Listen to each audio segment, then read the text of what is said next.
Saksi sa DYSP. Isisiwalat ang katotohanan. Saksi sa DYSP. Kasama ang inyong sandigan ng katotohanan sa Palawan. Saksi sa DYSP. Komprehensibong talakayan at paghihimay ng napapanahong mga isyu at balita. Ihahatid sa inyo ni Junfred Calamba. Saksi sa DYSP. Labanan ang fake news. Dapat totoo. Ang balitang ito ay hatid sa inyo ng Biogesic. Headaches can strike anytime, anywhere. Kaya always bring Biogesic anytime, anywhere. Choose ingat, choose Biogesic. Tanduay Ram 5 years. Tibay ng loob. Tibay Tanduay.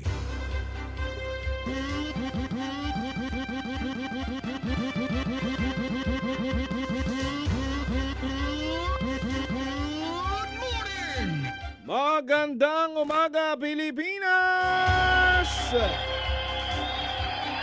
Magandang umaga, lungsod ng Puerto Princesa. Good morning, lalawigan ng Palawan! Parang nakukulangan ako ng lakas. Ano ba, bingi na ba ako? Mga kapuso, araw po ng Martes, ngayon po ay ikatatlo sa buwan ng Pebrero 2026. Samahan niyo po kaming muli hanggang 10 o'clock in the morning sa ating pong mga balita, sa ating pong mga talakayan. Welcome po sa programang Saksi sa DYSP. Makakasama po natin, big time talaga yung saksi, Super Wilmar Abrea, oh! Nariyan din si Super Lito Lapad. Oh, hindi. Lolito Suiza. Oo. Si Lito Alapad Bunbunan tulad ng inyong kapuso. Oo. Kasin ko yan eh. Dalawa yung kasin ko dito sa GMA. Isa sa technical, isa sa admin. Isa sa AM. Sa FM, malapit na. May kandidato na din. Siyempre, nandyan din po Super Bembe Bendanillo. Ako naman ang inyong kapuso, ang inyo pong saksi, Junfred Calamba. Saksi sa DYSP. Kumusta po kayong lahat, mga kapuso? Medyo alanganin yung sikat ng araw, ano? May nagbabadyang papasok pa lang ba? Ng PAR? Ng Philippine Area of Responsibility? Low pressure area? Pero yung low pressure area dyan sa terminal, natapos na. Pero puntahan nyo pa rin June, ha? Oo. Alamin natin kung anong nagbunsod doon sa namumuno ng integrated Integrated Puerto Princesa Land Transport Terminal. Para sila'y maningil, porkit ba may gate na kayong bago? Maniningil na kayo ng mga papasok, ha? Ng entrance fee? Ha? Nang wala naman sa ordinansa? Nagkaroon lang kayo ng gate tapos mayroon doong parang toll booth. Ibig sabihin nun, maniningil na kayo? Tinamaan ng magaling, oo. Galing-galing. Ibig sabihin pa, may toll booth na, maniningil na kayo?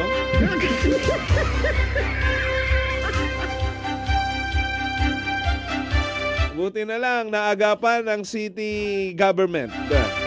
Naglabas kaagad ng kautusan. Ha? Hindi otorisado ang paniningil. Ha? Biruin mo, maghahatid ka lang. Saglit na saglit ka lang dyan sa terminal. Iikot mo lang yung pasahero mo. Sisingilin ka ng 60 pesos. 10 piso sa mga motorsiklo? Anong gumawa niyan? Ha? San Miguel Corporation? Or NLEX ba yan? Ha? Yan ba ay bunga ng build and to operate? Katulad ng mga nandyan po sa Metro Manila? May bayad na nga yung CR eh. Kahit barado, pikit mata, bayad sila kasi puputok na yung puson eh. No choice kung lalabas ka pa doon sa tabi-tabi. Diyan sa palengke. Diba? Sige, mamaya although meron na pong opisyal na pahayag, yung pamalang panlungsod kahapon na itinitigil na, ha? Pero baka may magandang paliwanag sila dyan sa terminal eh. Baka gagawa sila, baka doon kukunin yung pampagawa ng terminal sa norte eh. Ha? Fundraising. Fundraising. Wala na kayo maisip na iba, ha? Alas 8:16 ng umaga. Sari-sariling desisyon, ha? Gawa-gawa kayo dyan. Ha? Gandang negosyo pala yun. Maglagay tayo dyan, no? Sa may labas ng gate natin. Ng toll booth. Tapos maningil tayo. Mag-issue tayo ng harang-harangan natin.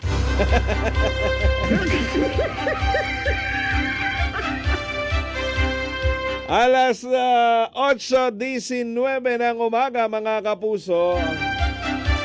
Buti na lang maaga pang mga kababayan nating magpahayag. Ganyan sa demokrasyang bansa. Oo. At ang kagandahan ng social media. Diba? Hindi lumabas na may ganon. Hindi alam eh. Bigla-bigla eh. Kaya nga sabi ko, kung yan ay nasa ordinansa, kulang sa public awareness o information dissemination. Diba? Nakakita tayo ng ordinansa, mismong si Consial Elgin nang naglabas.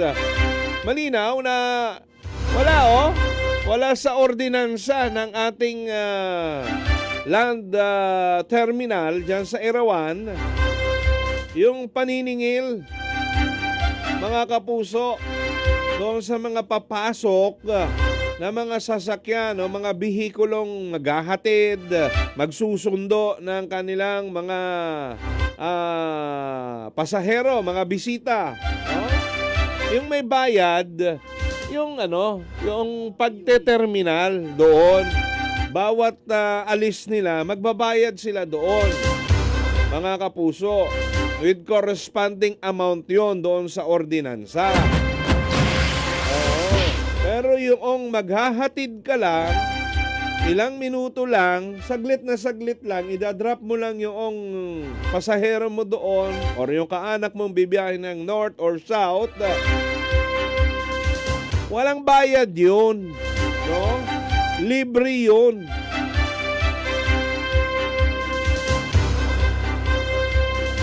Wala rin, at saka although may parking fee doon, wala rin sa ordinansa na maningil ng parking fee.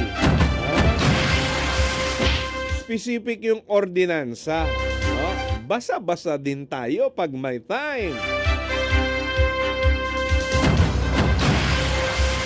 Alas 8:21, pero mamaya try natin na makausap sila dyan. Ang namumuno sa ating terminal ay si Mr. Joseph Vincent Carpio. Si Mr. Carpio ba mismo yung naggawa-gawa nito? Ha? Or may iba pa dyan sa terminal natin na malakas ang loob? Tanungin din natin sa CIO office mamaya kasi nakaset din si Attorney Glyza eh. Ay, unahin lang natin kaso lang, Kapdong, Pulangko ng Barangay Santa Lourdes. May chat po ako.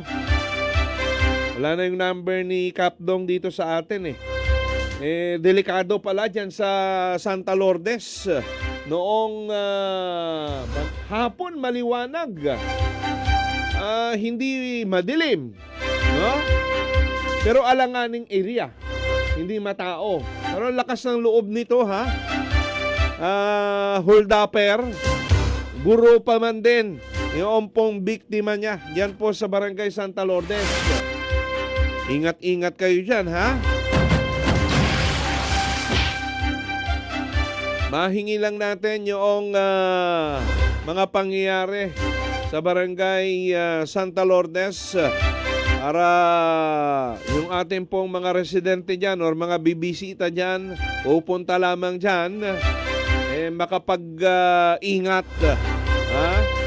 Mabigyan natin ng impormasyon. May gumagala palang hold-upper dyan sa area.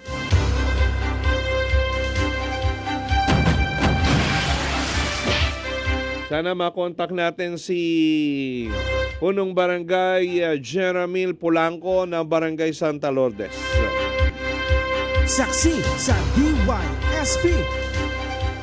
Headlines po tayo mga kapuso, ilan sa mga balitang itatampok natin sa ating pong Saksi Balita. Headlines. Provincial Health Office nagpaalala sa publiko patungkol sa Nipah virus. Lalaki sugatan matapos bugbugin at ampasin ng baso sa ulo sa Barangay Tagburos kagabi. Palawan nagtala naman ng 10 kaso ng malaria sa buwan ng Enero ngayong 2026. At isang wanted person sa kasong frustrated homicide inaresto dyan po sa Cuyo, Palawan. Headlines. Ilan lamang yan sa ating pong mga balita mamaya sa ating Saksi Balita. Radyo Puerto Princesa, DYSP. Ito ang balita. Mga kapuso, standby kayo. Magbabalik po tayo. Ito po ang programang Saksi sa DYSP. Kung wala si attorney, siguro try natin, no? Kumpirmahin lang natin. Although may kopya na tayong nakita ng ordinansa sa legal matters patungkol dito sa integrated terminal natin sa Barangay Irawan, may biglang fee na sumulpot. Nagkaroon lang ng toll booth ibig sabihin nun na maniningil kaagad, 'di ba? Mga kapuso. So para mas malinaw at hindi talaga otorisado yung paniningil na yan, hingi tayo ng mga legal na basihan, no? Diyan sa sangguniang panlungsod po natin, mga kapuso. Ayaw ni Konsehal Luis Marcaida III.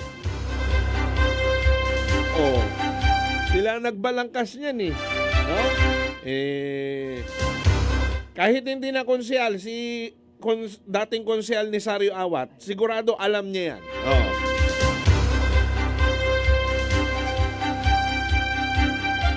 Natatandaan mo ba, konsehal, kung merong fee doon? Siyang legal matters nung nakaraan at talagang Oo.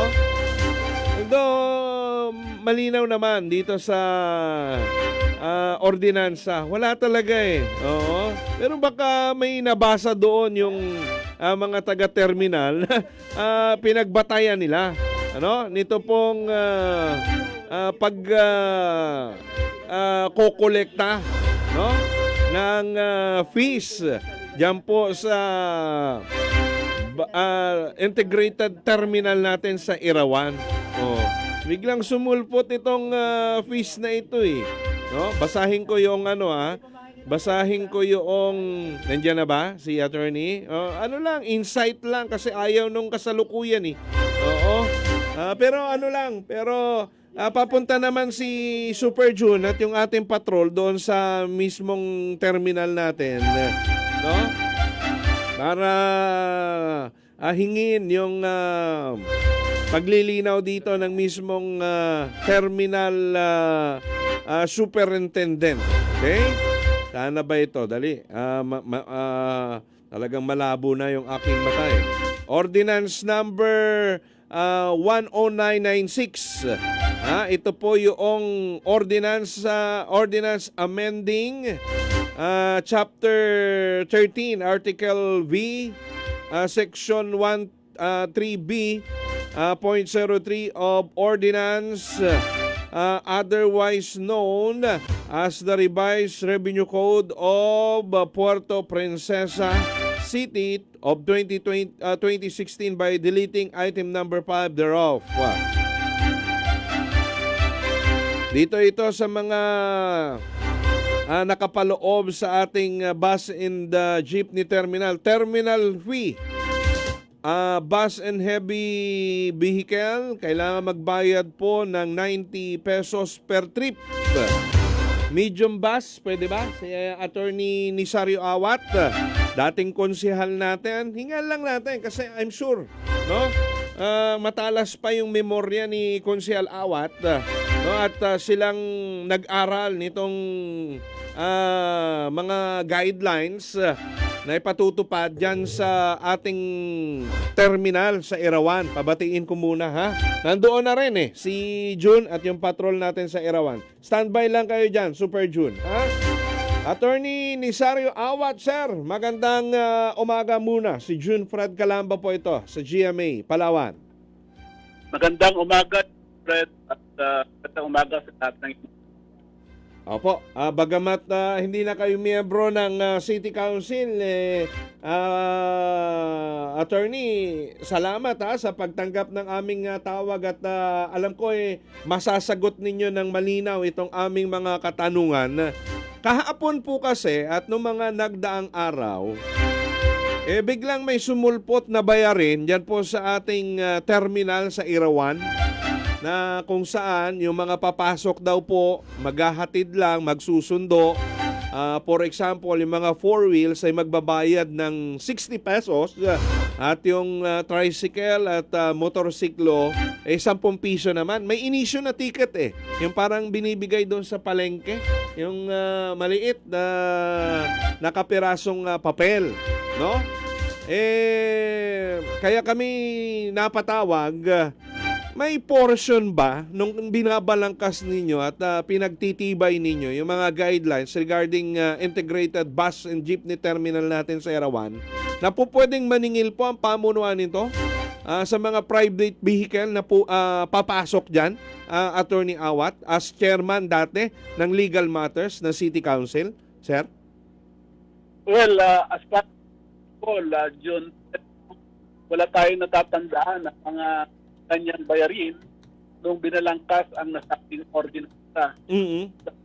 Pagkakalam, kahit nga yung paggamit ng comfort room, Opo. na kung saan noon ay ating pinaglaban at pinagdal dahil tiwala tayo na yung paggamit ng comfort ay isang responsibilidad ng local government unit at yun obligasyon din na bilang may-ari na makatuwid kung wala sa ordinansa, wala rin karapatan na lumang bayarin may kalaman ng kautusan saan ay dapat magpasok sa ating terminal sa Erawan, John Fred. Opo, so talagang walang provision doon sa ordinansa at talagang yung magbabayad lamang ay yung pong pumipila doon, attorney, per trip.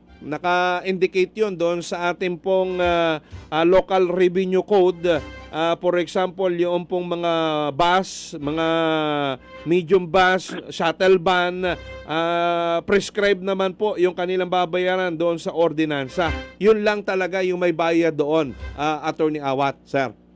Yes, as far as I can recall, ganun yung pinag-usap na sa ordinance. Mm-mm. Kung titingnan natin, paano yung diba, sasakyan, di ba? Opo. Hindi papasok doon, magsusundo. So, magbabayad din sila. So, napakahirap. The basis talaga ay papasok. Dapat yan talaga indicated sa ordinance. Mm-mm. Not being stated in the ordinance, ang tingin natin, walang karapatan na ng nasabing bayarin. Oo, makakameron lang sila ng power na maningil kung meron pong amendment sa ordinansa, no? At kung pinapayagan sila ng kung may bagong ordinansa, siguro, attorney. Ganun ba 'yon, sir? Yes, kung may ordinanso or to that effect na dapat magbayad, idadaan yan sa process like ng public meeting, eventually ay magkakaroon na recommendation yung committee for purposes of DADAP na dapat talagang magbayad. So, nasalala yan sa acting council yung magiging nila sa akin. Opo. There being no amendment yet, so walang basis para mag-collect. Bayarin may kinalaman pagpasok ng mga kapatigan sa terminal na Yun. Maliban sa City Council, walang ibang may power magbigay ng authority sa kanila. Although sila po ang namumuno dyan sa terminal natin, City Council pa rin yung last say para makapagpa-implementa sila tulad niyan ng mga fees or mga bayarin doon po sa loob ng ating terminal, Konsehal. Sir. Tama ka, John Fred. Kasi the collection at para the local government concern, I'm not only referring to the city of Puerto Princesa, Opo. should take from the valid ordinance enacted by the Sanggunian. John Fred. Sige po. Malinaw at naiintindihan ng mga nakikinig. Salamat ng marami, Konsehal, sa mga impormasyon na yan, may kaugnayan doon sa ordinansa na umiiral dyan po sa ating bus and jeepney terminal. Alam ko, kayo talaga yung nagpagkasunog ng kilay dyan eh. Bago pa man yan ilipat yung ating terminal sa Barangay Irawan. Salamat po ng marami, dating Konsehal Nisario Awat, sir. Maraming salamat din, John Fred, at muli magandang umaga. Saksi sa DYFM. Takot yata yung mga nasa City Council ngayon. Pero hindi si Konsehal Elgin, tawagan mo mamaya, ha? Unahin lang natin si June Baiser, yung ating news team na nandoon ngayon sa ating integrated land transport terminal sa Irawan. Ang ganda pa man din ng bagong-bagong pintura, kulay na city, Wilmar. Yung yung toll booth. Nagkaroon lang kayo ng ganyan dyan naningil na kayo, ha? Dali lang, ha? Ito yun Ganda, di ba? Kala mo kulang na lang yung gano'n, yung bumababa, tumataas na ha? Yung toll gate. Talagay ko lalagyan nila kung nakakolekta pa sila ng malaki-laki. Dali lang ha. Sa mga hindi masyadong pamilyar dyan sa ating Puerto Princesa Land Transport Terminal. Pagkalaki-laki ng pangalan niya, ibig sabihin, yan ay pag-aari ng ating city government. Hindi ng Bembe Bendanillo Corporation. Tulad nito, nyo, Isa pa. Dyan. Naglet, ha? Ito. Nakalinya na ba si Super June? Andiyan na? Ha? Linya mo muna si June. 8:51 ng umaga. Wala daw doon si Mr. Joseph Vincent Carpio eh. Kahapon pa natin ito tinatry din na tawagan si Mirdak. Oo, yung call sign niya. Mas kilala ito dyan sa city si Boss Mirdak. Oo. Standby, Super June Vicer Bantacolo.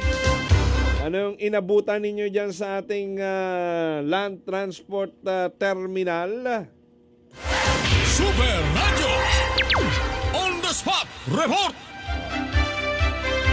Super June, good morning. Pasok.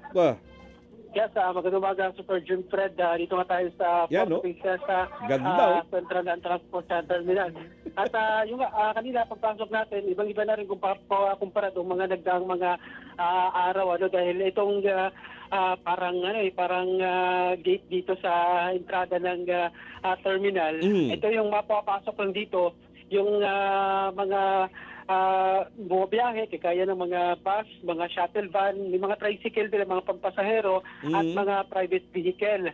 Pero ngayon, kumpara natin na lahat pwedeng pumasok at yung mga pasahero, kanya-kanyang lakad dito. Ngayon, hindi na. Mayroon ng hiwalay na gate para sa mga pasahero na kung saan nandoon na rin nakaparada yung mga pampasahero, mga sasakyan gaya ng mga multicab, Super June Fred. Kanina pagdating natin dito, kagad natin tinungo itong tanggapan ni Ginoong Joseph Vincent Carpio, ang tagapamahala ng terminal ng Irawan Integrated Terminal Super June Fred. Kaya nga lang, wala pa siya sa kanyang opisina. At nakausap natin, bagaman na tumangging magbigay ng magpaunlak ng interview si Ginoong Arnold Guzman ng terminal. Anong Super sabi June ni Fred. Arnold?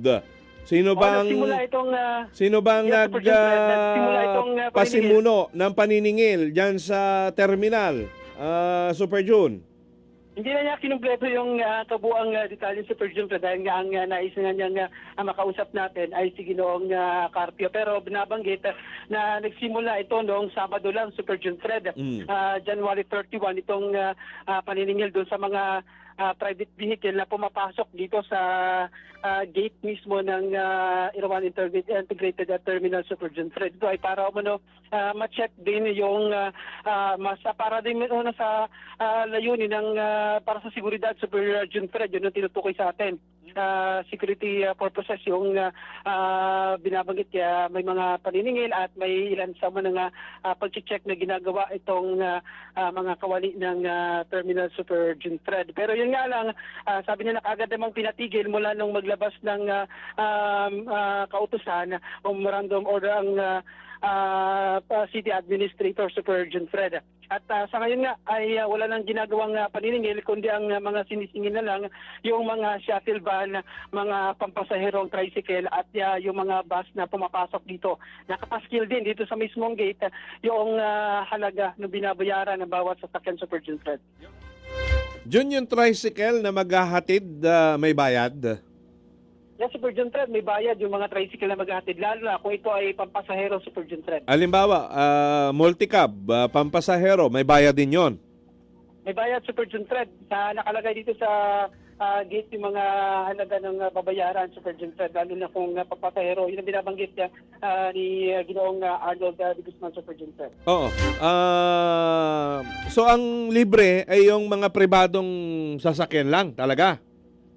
Libre Super June Fred. Pero nakaraan nga, yun may mga paniningil na ginagawa. Pero ngayon, libre na talaga Super June Fred dahil inalis na. Yung inalis lang naman nga mula kahapon ay yung ginagawang paniningil doon sa mga private vehicle gaya ng mga motor at mga sasakyan, mga kotse na pumapasok na pribado. Kaya pupunta lang dito para mag-drop ng pasahero Super June Fred. Oo. Gusto ko ring malinaw talaga yung yun nga eh.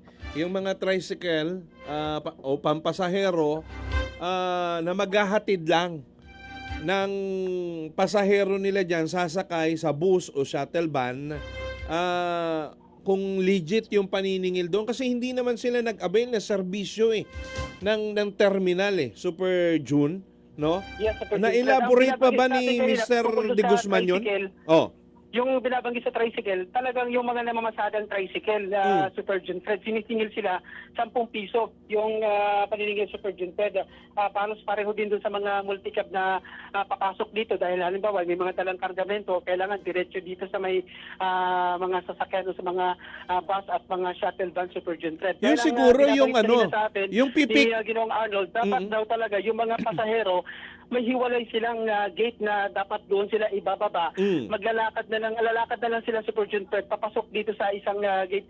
Halimbawa kung ikaw ay galing sa mismong Irawan Super June Fred o kaya dito sa may papasok ka ng Irawan Terminal, kakanan ka Super June Fred, sa kanan. Halos yung parang padiretso ng palengke Super June Fred, may mayroong sariling gate sila dito sa Super June Fred. May pwedeng dito na agad ibababa. Yun ang banggit kanina sa atin na ni Ginoong Arnold. Kaya dapat yung mga pasahero hindi na dinadaan dito sa gate dahil talagang sisingilin kahit mga private vehicle. Pero yun nga, binawin na rin nila dahil nga sa kautusan na rin sa Super June Fred na tanggalin na yung ginagawang paniningil sa Super June Fred. Okay. So, hindi niya ba nabanggit kung sino nagpasimuno niyan? Yun ang tinatanong natin sa Virgin Fred, hindi na binanggit. Sabi nga, hayaan na lang muna na magpaliwanag dito si Ginoong Joseph Carpio sa Virgin Fred. So, ngayon, yung vote na ito, may tao pa ba? Anong purpose na niyan? May tao sa Virgin Fred at yung parang may parang harang-harang din sa Virgin Fred, tinataas at binababa tuwing may mga sasakyan na papasok. At yung nakikita natin, yung mga shuttle, yung mga bus na dumadaan, kinakausap. At kanina ito may nakikita tayo mga motorsiklo na pumapasok dito, kinakausap na hindi sila dapat papasok dito kundi ang pwede silang dumiretso sa kabilang entrada sa Virgin Fred na kung saan doon po pwedeng magparada rin at may mga pampaserong sasakyan at kung may susundo na pasahero dapat andoon sila diretso sa Virgin Fred at doon sila sasakay at doon din sila ibababa, hindi na umuno dito sa parang toll gate sa Virgin Fred. Para hindi na magbayad. Yun, para hindi na magbayad. Kasi nga nangyayari dahil pilit yung iba, ayaw nang gusto nila dire-diretso sa mga bus, kaya dumadaan dito. Talagang sinisingil na umulo talaga nila simula nung Sabado sa Virgin Fred.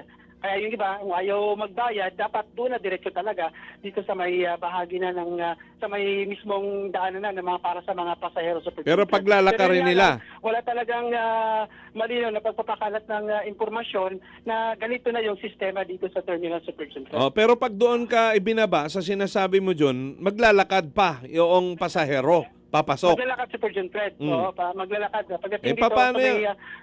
Kung may mga karga-kargang karton, may dalang Yun ang bagahe, nangyayari. may Kaya dalang nangyayari sa sako. Virgin Fred. Yung may mga karga-karga, dito sila napipilitan na dumaan sa gate. Kaya lang, sinisigil na sila sa Virgin Fred. Kaya yung mga nakita nating post, nagreklamo, ang hirap-hirap magdala ng mga kargamento nila, sisingilin pa, lalo na iba, hinahatid lang. Yun nga, sa Virgin Fred. Yun nga yung gusto kong malinawan, June. Kung maghahatid lang ng pasahero, bakit sisingilin pa? Siguro yung dapat singilin, yung pipick up doon sa loob mismo ng terminal. Di ba? Yun nga sa Virgin Fred. Anong, Yes, may paliwanag ba dyan Yun si nga, Mr. dapat De Guzman? Yes, yung nga, binabanggit, hininisa natin kanina, pipilit natin, kaya lang nakikiusap si Ginoong Arnold, talagang pwede na magsalita patungkol dito, ay si Ginoong Carpio sa Virgin Fred. Kaya kanina sabi natin, kahit konti lang, paliwanag sana, pero yun nga, talagang tumanggi si Ginoong Arnold at binabanggit na lang niya, na antay na lang kung darating ngayong araw o kung may pagpupulong. Kung wala, papasok daw ngayong araw si Ginoong Carpio sa Virgin Thread. Sige. Pakiantabayan na ng ilang minuto dyan, June. Kung maantay natin, mabigyan natin ng pagkakataon para sa paglilinaw itong pamunuan ng ating Integrated Land Transport Terminal, Super June. Kung wala, pakidaanan mo na rin yung barangay hall ng Santa Lourdes. Hindi natin makontak si Kapdong bago kayo bumalik dito sa ating himpilan. Super June. Yes, ako po Super June Thread. Balik ko na sa'yo. Super Radio On the Spot Report. So may sinisingil pa rin. Yung mga maghahatid ng mga pasahero na dadaan ka dito sa ginawang toll gate na yan. Mala toll gate. Ha? Mga kapuso, pero kung ayaw nyo raw magbayad, doon nyo ibababa yung pasahero ninyo na sasakay sa loob ng terminal sa may gilid. Pero maglalakad. Maglalakad yung pasahero ninyo. Bit-bit niya na yung karton-karton na pasalubong niya na pinamili dito sa mga mall. Ha? Yung mga bagahe niya. Diba? Hassle yun. Oh. Kasi may babayaran pag pumasok daw yung tricycle at yung mga halimbawa multicab. Mga kapuso. Linawin natin ito, no? Linawin natin ito kasi siguro ako pwedeng maningil kung doon ka na make up ng pasahero sa loob, yung mga bagong dating. No? Mga kapuso. Pero yung maghahatid lang, saglit na ibababa lang, no, para hindi hassle doon sa mga pasahero. Bakit mo pa sisingilin yun? No? Baka may maganda silang paliwanag doon. Diba? Alas 9 na po ng umaga, 9:03 na. Actually, good morning, Ma'am Ninita Gakot, Luisa Trinidad, kung sino man daw po ang may mabuting puso na nakapulot ng wallet. Paki-contact po si Cynthia Aurelio Nangit. Okay? Nawala ang kanyang wallet na kulay brown at may hawakan. May laman po na higit 5,000. Nawala po noong Sabado sa may Dumaran hanggang Barangay Katep. No? Pakisoli na lamang daw po yung wallet ni Ma'am Cynthia Aurelio Nangit. Magbabalik tayo mga kapuso, saglit lamang. Ito pa rin ang programang Saksi sa DYSP. Ating pong tamang oras, 3 minuto na makalipas ang ika-siyam ng umaga. Balik tayo mga kapuso, alas 9 Gs ng umaga. Mukhang may papatawag sa Sangguniang Panlungsod sa susunod na sesyon. Kaugnay nitong issue at kontrobersya sa bagong sinisingil. Although itinigil na kahapon din matapos pong maglabas ng memorandum yung ating pong city government. Itigil nyo yan. Hindi yan otorisado yung paniningil diyan sa ating Integrated Land Transport Terminal sa Barangay Erawan. Anong naging basihan ninyo para maningil? Wala yan sa ordinansa, mga kapuso, no? Ng ating local revenue code. May isa rin akong gustong linawin. Yun nga kahit na mga pampasaherong tricycle or multicab yan, in the purpose na maghahatid ka lang, bakit mo sisingilin, no? Yung sanang pipick up ng pasahero doon sa loob, no? Yun yung siguro dapat singilin. Pero hindi tayo miyembro ng konseho. Alamin natin doon sa mga nag-aaral ng mga ganitong patakaran, no? Mga guidelines na dapat masunod. Ating makausap si Mr. Joseph Vincent Carpio, no? Para doon sa kanyang paliwanag naman. Pero wala pa siya dyan sa opisina. Maging yung kanyang mga telepono na nandito naka-file sa atin ay out of coverage. Mga kapuso, hindi natin ma-contact. Binibigyan natin sila ng pagkakataon na linawin sa side nila o para sa panig nila. Ito pong kontrobersya na ito, no? Noong Sabado nagsimula yung paniningil. Paano yon? Yung mga nasingil na at napagbayad na, i-refund. Hanapin nyo yon isa-isa Saksi para maibalik. DYSP. Natitindi na talaga ito mga taga-terminal. Kahit wala doon sa kanilang compound, nanguhuli, di ba? Nakapwesto dyan sila sa labas Inaabot nga nila hanggang banga Dati-rati may nagsabi pa nga dyan, hanggang Langogan daw, huhulihin nila eh. Yung mga van at mga bus, no? Tindi talaga ito mga taga land transport terminal natin eh. May sarili kayong mundo dyan, ha? May sarili kayong sinusunod.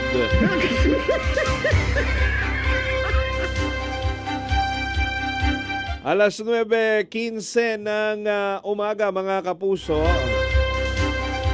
Sa DYSP. Habang wala pa, no? Papasok muna natin yung ating mga balita, no? Ilan lang ito. Pero pasok natin, mga kapuso, 9:15, tamang-tama lang yan.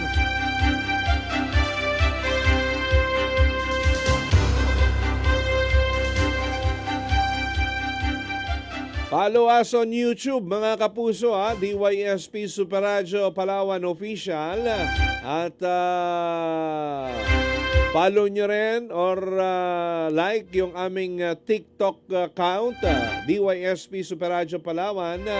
At yung aming FB page na Super Radio Palawan DYSP 909 kHz. Sa YouTube, subscribe, mga kapuso, DYSP Super Radio Palawan Official. Superadyo, Puerto Princesa, DYSP. Ito ang balita. Para sa iba pa nating mga balita at impormasyon, ito raw Provincial Health Office ay nagpaalala sa publiko patungkol sa Nipah virus. Superadyo, Local News. Ano ba itong Nipah virus na ito? June, ikaw na magdetalye. Pasok! Nagpaalala sa publiko ang Provincial Health Office patungkol sa Nipah virus kung paano ito maiwasan. Ayon sa PHO, ang nasabing virus isang maluba at nakakahawang sakit na nagmumula sa mga hayop at maaaring maipasa sa tao. Ang virus na ito ay karaniwang iniuugnay sa mga paniki at maaaring kumalat sa pamamagitan ng kontaminadong pagkain, pakikisalamuha sa mga hayop na may infeksyon o malapit na kontak sa taong may sakit. Bagamat wala pa man ang itatalang kaso ng Nipah virus sa Pilipinas, partikular na sa lalawigan ng Palawan, ay nihikayat pa rin ng lahat ng mga Palawenyo na manatiling mapagmatsyag at naingat. Ang maagang kalaman at wastong pag-iwas ay mahalaga upang mapigilan ang posibleng pagpasok at pagkalat ng sakit sa komunidad. Karaniwang sintomas ng Nipah virus ay lagnat, pananakit ng ulo at katawan at hirap sa paghinga at pagkahilo at pagsusasa. Sa kasalukuyan ay wala pang bakuna o tiyak na gamot laban sa nasabing virus infection. Dahil dito ang pag-iwas at ang pagpapataas ng kalaman at maagang pagtukoy ng mga nabanggit na sintomas at agarang konsultasyon ang pinakamabisa umunong paraan upang maprotektahan ng sarili at ang buong komunidad. Ako si Jun Vicer Bantaculo ng GMA Super Radio Palawan. Dapat totoo. DYSP Super Radio. Super Radio Balita. Samantala, police report muna po tayo.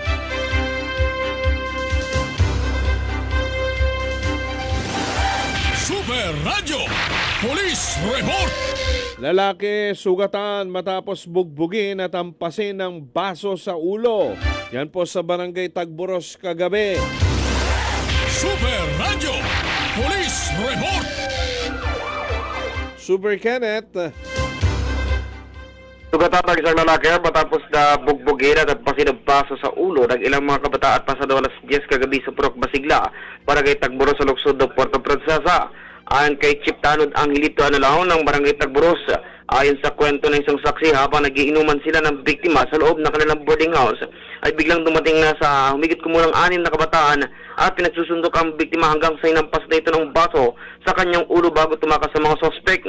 Bumisita lamang umano ang biktima sa lugar dahil doon tumutuloy ang kanyang mga kaibigan na pabang babae na kasama nitong uminom. Tingin nila, posibleng nagseros umano sa biktima ang mga suspect na tukoy na rin ang pagkakakilala ng barangay dahil kilala din ito ng mga naturang kababaihan. Ako si Kenneth Calumbristang GMA Super Radio Palawan. Dapat totoo. Super sa Balita. Super sa Balita. Lalawigan ng Palawan nagtala ng 10 kaso ng malaria sa buwan ng Enero 2026. Super Radio, Local News. Meron pa rin, hirap na hirap tala tayong ma-eradicate itong malaria. June? Nagtala ang lalawigan ng Palawan ng nasa 10 kaso ng malaria sa buong buwan ng Enero 2026. Batay sa datos ng Create Numero pa, nasa 7 rito ay mula sa bayan ng Bataras at 3 naman sa Balabaca. Mula 2023, patuloy na rin naman ang pagbawa ng kaso ng malaria sa Palawan kung saan 91% naman ang mas mababa kumpara noong January 2025 na mayroong 111. Sa nakalipas sa taong 2025, umaabot sa kabuuang 1,830 ang kaso ng malaria sa Palawan at wala namang naiulat na nasuwi. Sa ngayon, kuskusan pa rin ang ginagawa aktibidad ng Department of Health sa mga programa para sa malaria elimination sa mga munisipyo sa southern part ng lalawigan ng Palawan. Ako si John Vice Bantaculo ng GMA Super Radio Palawan. Dapat totoo. DYSP Super Radio Balita. At wanted person sa kasong frustrated homicide ang inaresto ng mga otoridad dyan sa Cuyo, Palawan. Super Radio Police Report. Super Kenneth, Arestado ng mga otoridad sa bayan ng Cuyo, Palawan ang isang pinaghahanap ng batas na may kinakarap na kasong frustrated homicide. Kinala ito sa alias na Roman, nasa 8 gulang at residente ng sitio Maruroy, Barangay Suba, San Arturo, munisipyo. Ito ay naresto sa bisa ng warrant of arrest na ibinaba ni Honorable Ryan Hassel Carino Balisacan ng RTC 4th Judicial Region Branch 48 para sa kanyang kinakaharap na kaso frustrated homicide sa ilalim ng Article 249 in relation to Article 6 ng Revised Penal Code Criminal Case 45122 at may nagkamdang piyansa na abot sa 12,000 pesos para sa pansamantalang kalayaan. Samantala, dinala naman sa pila na pulisya na bagit na inaresto para sa kaukulang disposisyon. Ako si Kenneth Calabrista, GMA Super Radio Palawan. Dapat totoo. Super sa Balita. mga kapuso, yan po ang tampok na balita sa oras na ito, alas 9:22 ng umaga. Super Radio Puerto Princesa DYSB. Ito ang balita. Saksi sa DYSP. Alas 9:22. Oy, may magandang balita sa mga barangay ng Rojas. Sana all talaga, no? Kakamero na sila ng 1 million pesos barangay aid. No? Para magamit doon sa kanilang mga proyekto na ninanais sa kanilang mga barangay. Kasi hindi naman ganun kalaki, no? Yung kanilang mga buwan ng ira dyan. Sa loob ng isang taon, magkano lang yung maswerte na siguro yung mga nandyan sa poblasyon, no? Sa mga munisipyo natin. Hindi pa naman talaga ganun kalalaki yung pong mga budget ng mga barangay. Kaya wala rin po silang mailaan doon sa mga projects na malalaki funded by the barangay LGU, no, kung ano lang po pwedeng pagkasyahin. Pero kung may mga ganitong inisyatibo sa mga local government units natin tulad sa mga LGU ng mga munisipyo dito sa city, meron din po, no? Yung province, alam ko meron din na binibigay sa mga munisipyo, mga kapuso, no? So makakapag sagawa ng iba pang proyekto yung ating pong mga barangay LGU. Gamitin lang sa tama, no? Gamitin lang sa tama. Huwag lang mapupunta kay kapitan at saka kay kagawad. Mahirap na. Baka paghati-hatian nila, hindi para sa inyo yan, ha? Para yan sa mga proyekto na kapakipakinabang para sa inyo po mga nasasakupan. Idinaan lang sa inyo. Actually po, pwede naman yung munisipyo na mag-implementa niyan. No? Tukuyin nyo lang. Mayor, ito po yung napili naming proyekto. Siguro mas maganda yung ganun. No? Para may safeguard. Pero kanya-kanyang diskarte yan. No?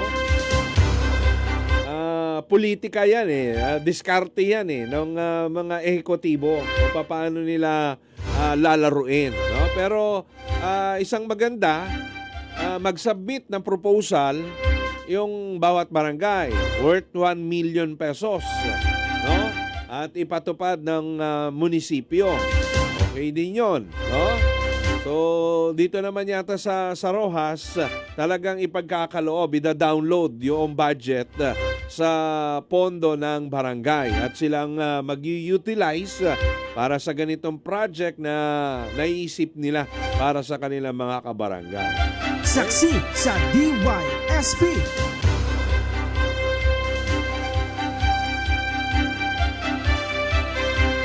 Sige, 9:25 ng umaga, pasok na natin si June. Okay?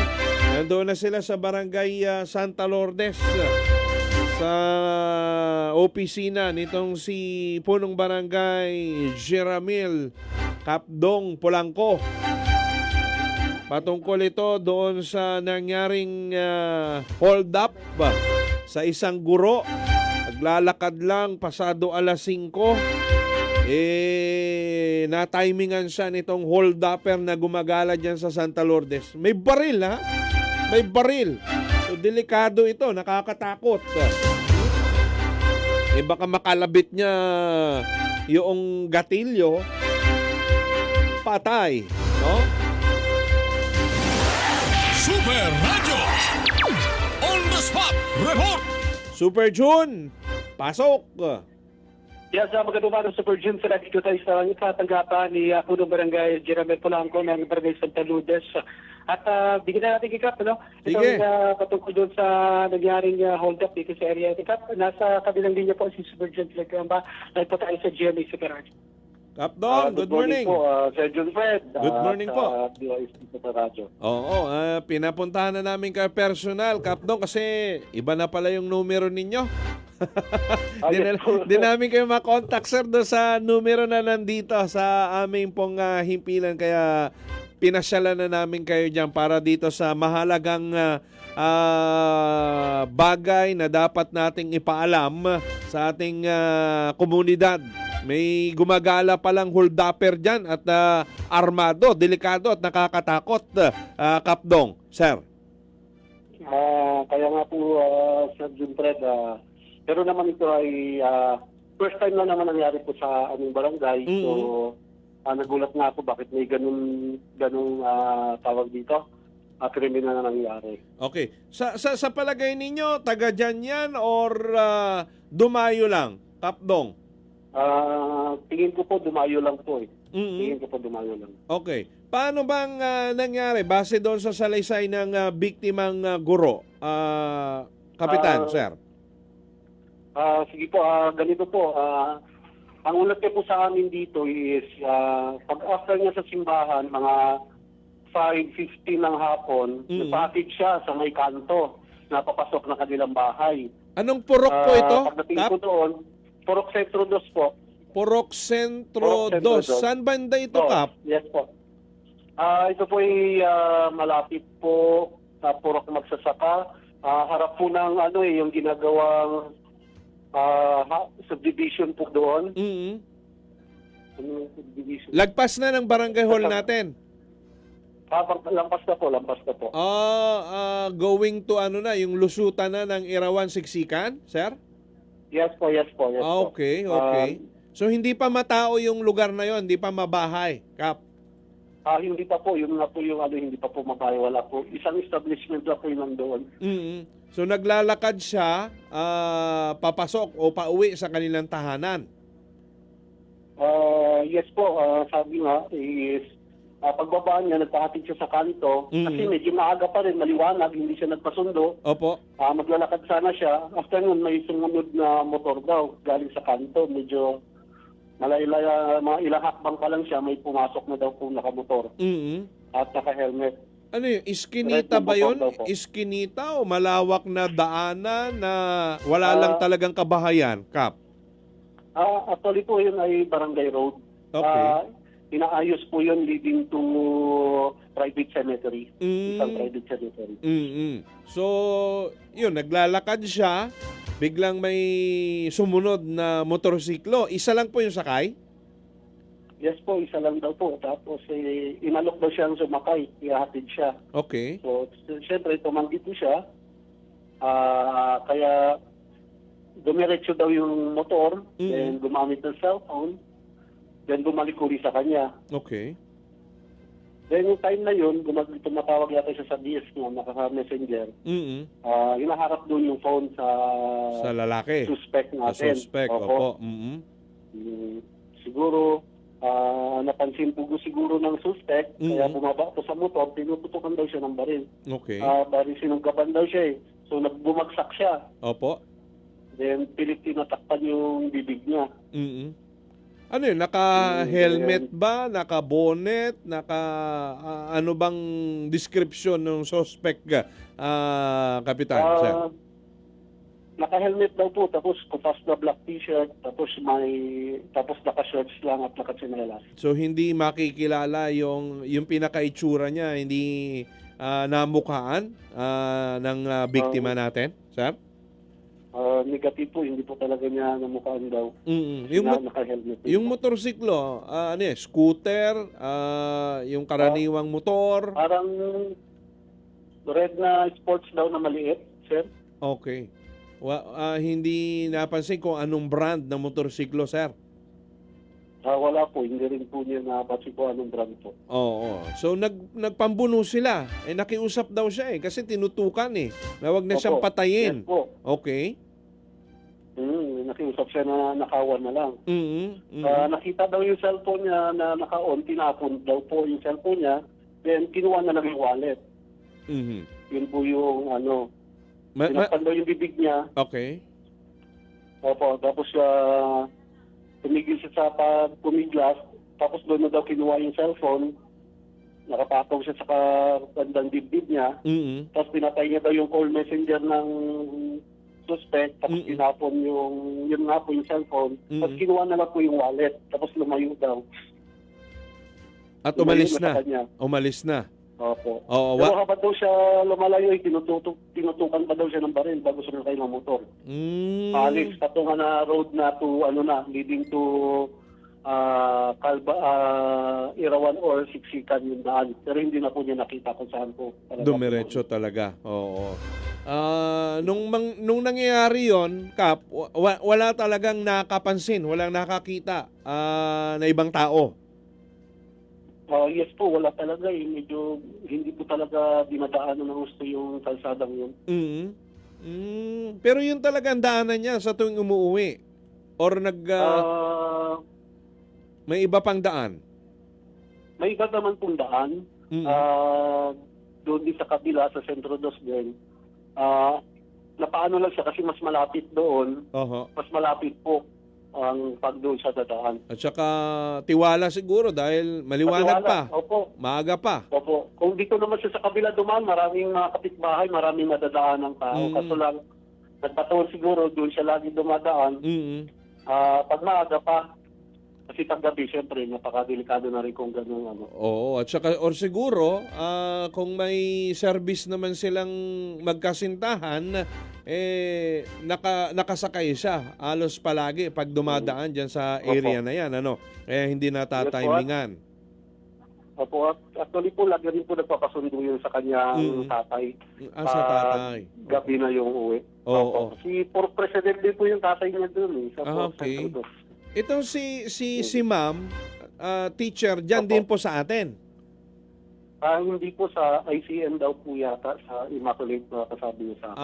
Private school. Private school po. Nagtuturo. Okay.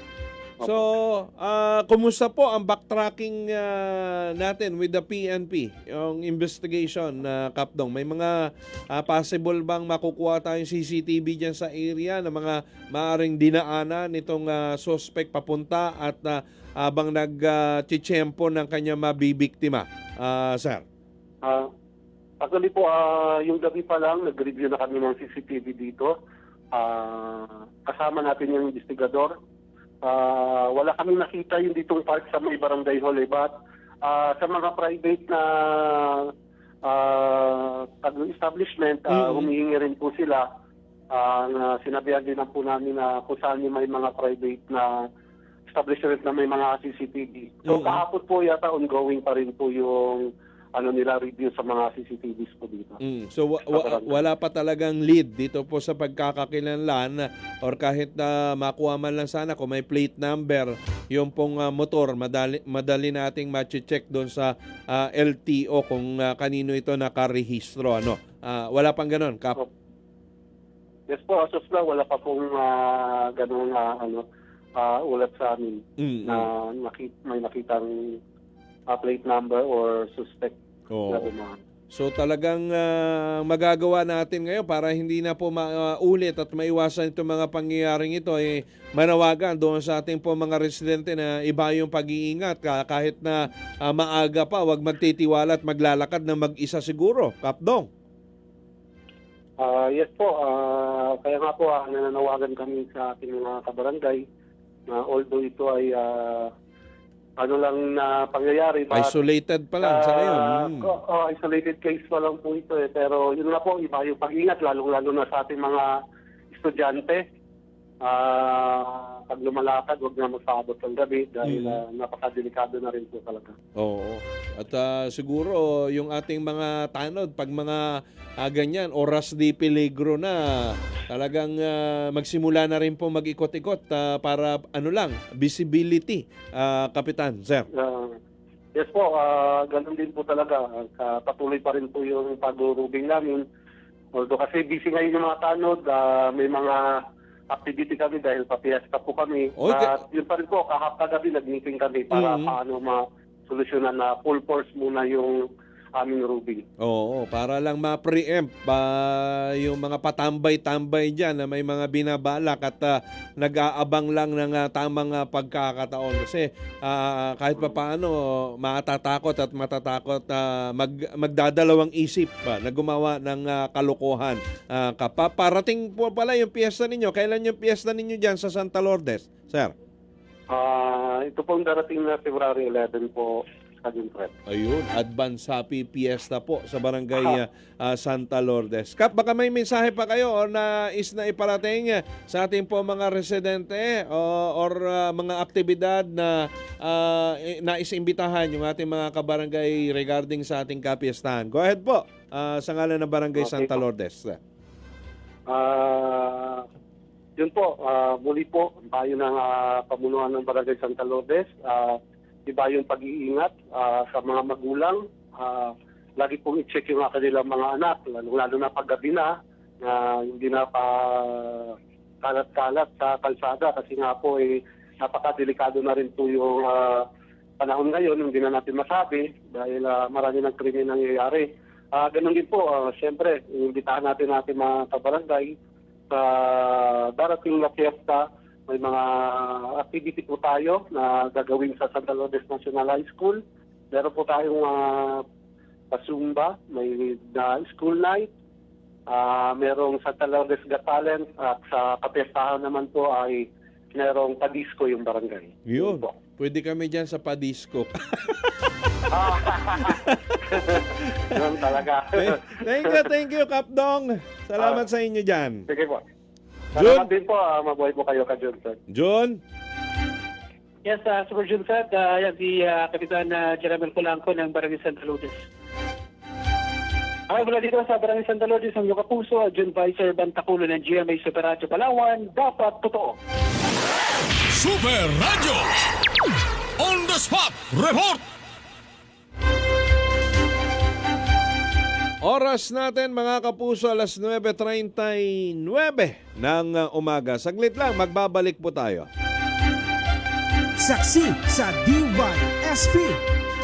Naalala ko lang at follow up natin kasi pangako sa atin ni Engineer Ted Cayetano at pangako din sa kanya ng kontraktor ng kalsada dyan sa Barangay Salvacion leading to Barangay Hall ay kahapon, Lunes, babalikan ng kontraktor. Gagawin, ipagpapatuloy na. No? Kaya nasunod ba yung usapan na yon with the Municipal Engineering Office?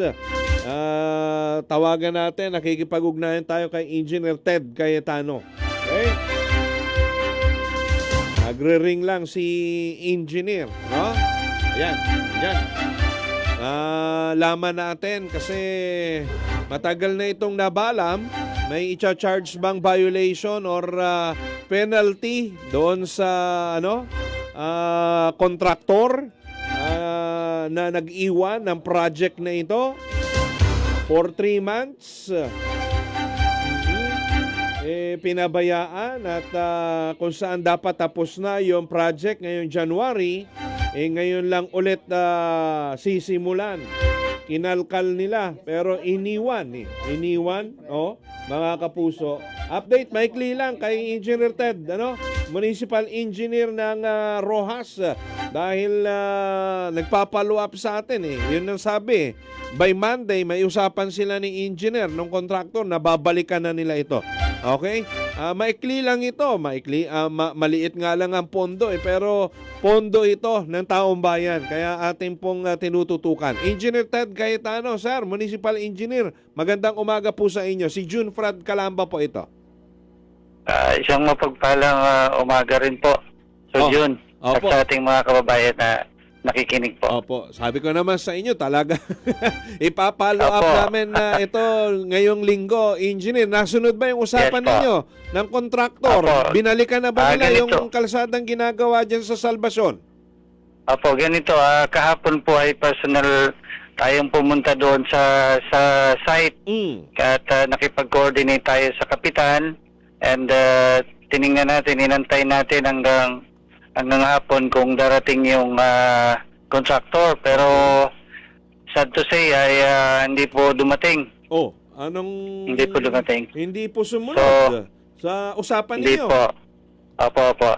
So ang gagawin po natin ngayon ay susulatan na natin yung contractor mismo, yung may-ari ng lisensya na taga dyan sa Puerto, at papareportin siya sa atin na sa ating opisina within 24 hours para to for the last time na mabigyan ng chance yung project na ma-implement natin. Okay. So, nasulatan na po ba kahapon or ngayon pa lang, Engineer? Ngayon po. Ngayon? Okay. Ngayon po nasulatan. So, pag na-receive, tatakbo yung 24 hours na siya ay dapat mag-report sa inyong tanggapan para magpaliwanag, Engineer, at bigyan pa ng kansa. Yes po. Definitely, siguro bigyan natin ng until Thursday. Pag wala pa rin Friday, we will terminate the contract. And i-blacklist natin sila. Pwede bang pag terminate na yung contract ay subject pa rin sila ng mga penalties, Engineer? Nakaklaim po kasi sila ng 15% mobilization. So ibabalik nila yon. Okay. And may mga fees pa rin sila babayaran, violations. Kagaya ng mga liquidating damages na yan dahil expire yung contract, mag-expire na. Okay. And then yung lastly ay i-declare natin siyang blacklisted at hindi sila makapag-participate sa buong Pilipinas. Pero malinaw naman di ba yung usapan ninyo, Engineer, na Monday ay babalikan nila? Wala bang pasabi na kung bakit hindi na naman nila natupad itong bagay na pinag-usapan ninyo, sir? Okay. Kinukontak ko kasi si Mr. Dale Rodriguez. Siya talaga yung focal person ng contractor. So, wala. Hindi sumasagot. Hindi makontak kahapon. So, yun. At least nagkita kami ni Kapitan. At nakita rin natin yung sitwasyon. Narinig natin yung kanyang hinaing at pakiusap sa contractor na maliit lang sanang project yan Kaya nga dali sana gawin. Sige po. Engineer, salamat po kung gano'n at abangan natin hanggang Huwebes yung binibigay ninyong pagkakataon sa kanila dito sa contractor na ito. Salamat ng marami, Engineer Ted, sir. Copy po. Noted. Tawag lang kayo sir anytime may clarification pa. Sige po. Salamat po. Thank you very much. Ito ay inihatid sa inyo ng Ang balitang ito ay hatid sa inyo ng First Sulfate Iron, United Homes First Sulfate Iron, Healthy Blood para sa healthy glow. Kung ganyan, balik nyo na lang yung mobilization fund na na-claim ninyo. Mukhang wala na talagang balak na balikan ng kontraktor yung kalsada dyan sa Barangay Salvacion. Saksi sa DYSP. Pati municipal engineer, binaliwala yung kanilang usapan. Monday yung kanilang usapan na babalikan at gagawin na. Kung yung barangay lang yung magpa-follow up niyan at mga concerned citizen, wala. Yung municipal engineer nga, binaliwala yung kanilang usapan. Dapat talaga siguro i-blacklist na yan. Sama na yan doon sa mga blacklisted na mga kontraktor para hindi na dumami yung mga ganyang klaseng kontraktor. Pabaya, no? Yung iba dyan, bago lang nagsisimula Oo, at kahit na walang kakayanan, lakas loob. Oo.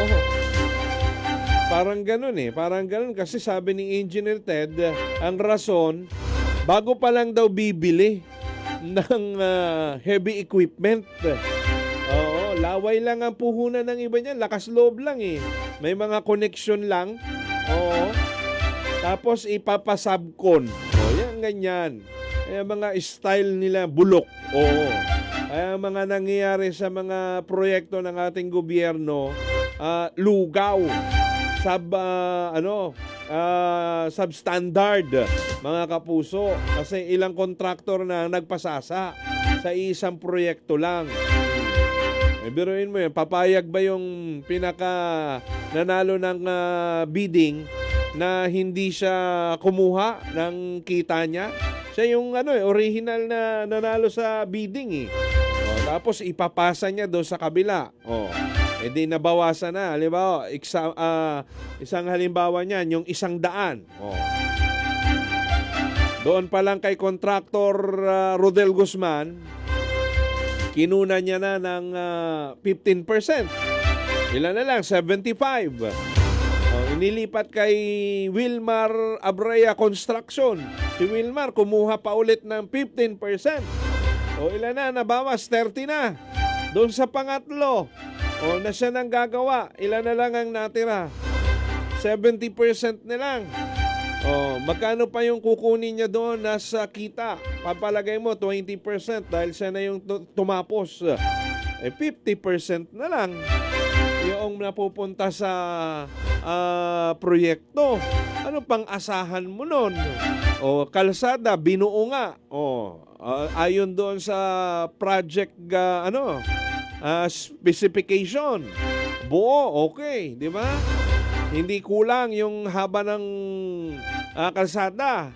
Yun nga lang, yung integridad, yung quality ng trabaho at ng mga materyales. Saksi sa DYSP.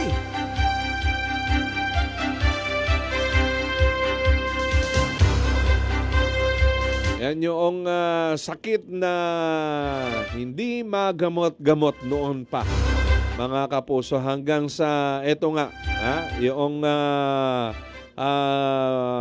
flood control controversy. At mga bilyong halaga ng mga proyekto sa ating pong gobyerno na talagang pinagsasaan, no? Mga politiko, noong pong mga concerned government agencies na dinadaanan hanggang doon sa mga kontraktor. Okay? Saksi sa DYSP. Wala nang function yung ICI kasi isa na lang ang natira. Nag-resign na lahat or majority ng mga commissioner. Natira na lang si chairman. Ano pang magagawa ni chairman? walang quorum, wala nang siyang miyembro, ipaubayan na doon sa DOJ o sa mga investigating body, mga kapuso. Saksi sa DYSP. Nga sabi, wala yan, sa simula lang yan. Yun ang hamon sa ating administrasyon ngayon. Mga kapuso, kay Pangulong Bongbong Marcos, paano ipagpapatuloy na mapanagot yung mga tiwali sa ating pong pamalaan. Tapos ngayon, kaliwat kanan, mayroon pong mga impeachment complaint na gumugulong na isampa dyan po sa Kongreso. Kanya-kanyang galaw yung mga galamay. Mayroon sa presidente, mayroon sa vice presidente. Sino na matitira? Senate President. Bago mag-2028, baka maging Pangulo o Senate President. O pati yung Senate Presidency. Inuuga dyan. Laging may banta ng pagpapalit ng Senate President. Kaya siguro gano'n na lang. Kasi maaring ma-impeach yung Pangulo. Maaring ma-impeach ang ikalawang Pangulo. Doon po sa role of succession, ang susunod, Senate President. Saksi sa DYSP. Mga kapuso, 1 minuto na lang. Papatak ng 10:00 ng umaga. Maraming salamat po sa inyong pagsubaybay ngayon pong araw na ito ng Martes. Muli po tayo magkasama-sama bukas sa ganun ding oras dito po sa programang Saksi sa DYSP. Sa ngalan po ng ating mga nakasama, mga nakaagapay, Super Wilma Rabrea, Super Lolito Suiza at Chief Member Bendanillo. Ako naman ang inyong kapuso, ang inyo pong saksi sa DYSP, June Fred Calamba. Ito po ang GMA, labanan ng fake news, dapat totoo.